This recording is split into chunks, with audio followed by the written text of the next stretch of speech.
So there's no point in discussing Brosnan because you haven't ridden the horse. So we move straight on to Written in the Sand, who's running in race 2, number 12. Yeah, she's quite a small filly, but she moves very nicely. I rode her first time out in an 1160. She obviously needed the experience, and she ran a nice fourth last time in the work riders race, which Vicky won. There's been a winner out of that form line. It doesn't look like the strongest of field, so I think if I can get into a good position, I'm sure she'll be in the money. I spoke to Mike de Kock about a horse of his called Archimedes who ran behind Fogbank, and he's got quite a bullish view about this horse's future. And Cash Slip was just about 3 lengths behind Archimedes on that occasion, which got to give him some sort of a chance in this race. I don't know a hell of a lot about Cash Slip. He did run a nice fourth last time. Looks like he can maybe improve off of that, but looks like quite an open race. Okay, Out of the Darkness, always very, very highly thought of, smashing looking horse. What are you expecting? I think he ran a lovely race last time. He doesn't get out the gates well. He always ends up giving away a bit too much start in that, but just hopefully we can get him out, get him into a midfield position. I think carrying 56 kilos, I think it'll put him right in the race. Good. Then Now I Got You is from the stable of Corey Lensley. He's a smashing looking horse, and he's running some really high class races, and he looks like he's certainly got a good few to come.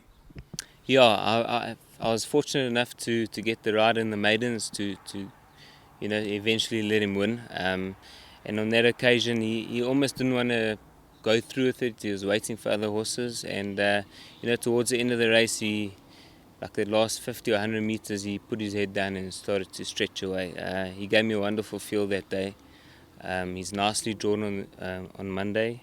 He's drawn 2, and I think the race is going to work out nicely for him. I think he's been running in the sprints, which I've always believed are going to be too short for him. So I think he'll, enjoy the 1400 again.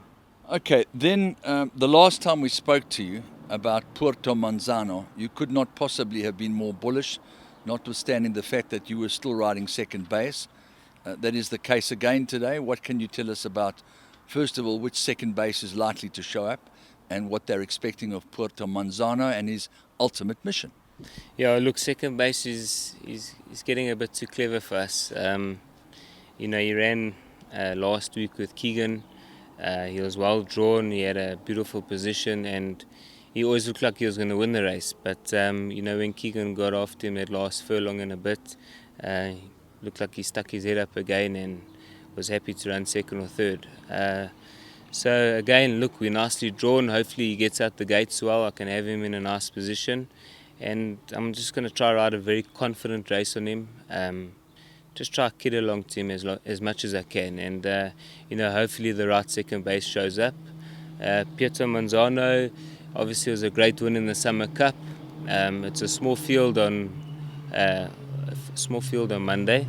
And I just think, look, it's been quite difficult to work the horses at turffontein. So he may be carrying a couple of kilos more because of all the rain we've had. But I think his class will pull him through. He's well weighted, and I'm sure his class will pull him through.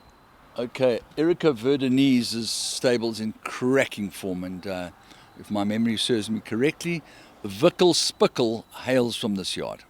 Yes, look, a very disappointing run last time, but I think the pace just they dragged the pace right up for her and ended up very slow. And she's a big striding filly. She wants to breathe, and I think the pace is going to suit her tomorrow.